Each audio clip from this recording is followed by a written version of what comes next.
Hi friends, 12th public exam paper valuation camp எல்லாமே நேற்றுடன் முடிவடைந்தது. தமிழ் இங்க்ஸ் தான் ரொம்ப லாங் டேஸ் திருத்திட்டு இருந்தாங்க. அது நேற்று முடிஞ்சிருச்சு. ஸோ எல்லாமே நல்ல மதிப்பெண்கள் போட்டிருக்காங்க அப்படின்னு சொல்லியிருந்தாங்க.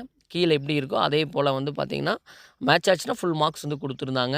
சென்டம் பேப்பர் மட்டும் அதிக முறை வந்து பார்த்திங்கன்னா வெரிஃபை பண்ணி அதுக்கப்புறம் சென்டம் போட்டிருக்கிறதா வந்து சொல்லியிருந்தாங்க.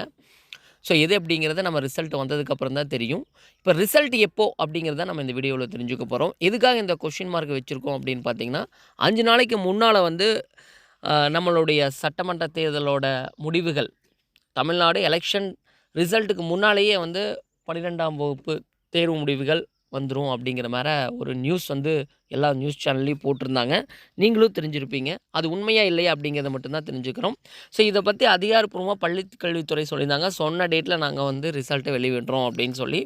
ஸோ எலெக்ஷன் ரிசல்ட்டுக்கு அப்புறம் தான் வந்து பொதுத் தேர்வு ரிசல்ட்டுகள் வந்து வெளியாகும் அப்படிங்கிற சொல்லியிருக்காங்க. நம்மளுக்கு சொன்ன டேட் வந்து மே 8.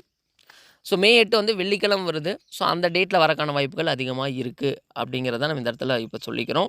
போன வருஷம் வந்து பார்த்தீங்க அப்படின்னா, இதே போல் மே 9ஆம் தேதி என்னமோ வந்து ரிசல்ட் சொல்லியிருந்தாங்க. ஒரு நாளைக்கு முன்னாடியே ரிசல்ட் விட்டுட்டாங்க. அது உண்மை தான். அவங்க சொன்ன டேட்டில் விடலை போன டைம். லாஸ்ட் வரைக்கும் அதே டேட்டு தான் சொன்னாங்க. சொன்ன டேட்டில் விடுவோம் விடுவோம் அப்படின்னு சொல்லிட்டு, லாஸ்ட் நேரத்தில் என்ன பண்ணாங்க அப்படின்னா, ஒரு நாளைக்கு முன்னால் நாங்கள் விடுறோம் அப்படின்னு சொல்லி 2 நாளைக்கு முன்னால் தான் அறிவிச்சிருந்தாங்க. ஸோ அதனால் நம்ம இப்போதைக்கு வந்து ஒரு டேட் வந்து மே 8 வெள்ளிக்கிழமை அப்படிங்கிற நம்ம நினச்சிட்ருக்கோம். எலெக்ஷன் ரிசல்ட்டுக்கு அப்புறம் வந்து பார்த்திங்கன்னா டக்குன்னு மாறக்கான வாய்ப்புகளும் இருக்குது. ஸோ எது அப்படிங்கிறத வெயிட் பண்ணி பார்ப்போம். நீங்கள் வரக்கூடிய 12th எக்ஸாமில் எவ்வளோ மார்க் எக்ஸ்பெக்ட் பண்ணுறீங்க, எழுதியிருக்கீங்க, எவ்வளோ மார்க் வரும் அப்படிங்கிறத எக்ஸ்பெக்ட் பண்ணுறீங்கிறத கீழே இருக்கிற கமெண்ட் பாக்ஸில் சொல்லுங்கள். தேங்க்ஸ் ஃபார் வாட்சிங்.